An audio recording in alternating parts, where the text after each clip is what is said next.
মঙ্গলবার পূর্ব ত্রিপুরা আসনে শান্তিপূর্ণভাবেই অনুষ্ঠিত হল নির্বাচন। তবে এদিনই গন্ডাছড়াতে বিক্ষিপ্ত এক ঘটনায় জড়িয়ে যায় বিজেপি আইপিএফটি দল। এক কথায় সংঘর্ষ, আর এই সংঘর্ষে আহত হয় ৩ জন আইপিএফটির সমর্থক। গুরুতর আহত হয় তারা। এই প্রতিবাদে বুধবার গন্ডাছড়াতে 4টি পথ অবরোধ করেন আইপিএফটির সমর্থকরা।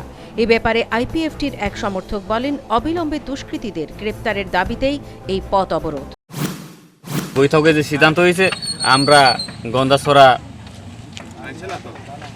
কয়টা রাস্তা তিনটা রাস্তা চারটা গ্যাদারিং করছে, যে রশিয়াবাড়ি গঙ্গানগর, রশিয়াবাড়ি আমবাসা কালাজারি, যে অমরপুর রুটটা।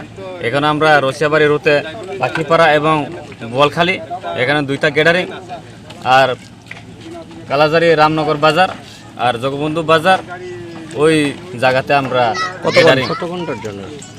এটা আমরা যদি ওই যে দুষ্কৃতীরা তারা যতক্ষণ পর্যন্ত গ্রেপ্তার না করে,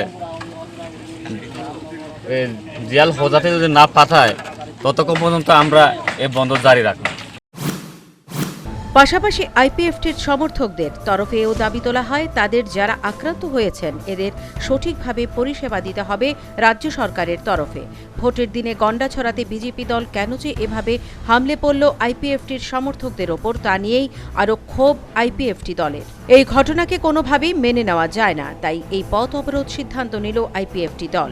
দলের সবার সঙ্গে আলাপ আলোচনার পরই এই পথ অবরোধের সিদ্ধান্ত নিল বলে জানান আইপিএফটি দলের সমর্থকরা। Bureau report, news vanguard.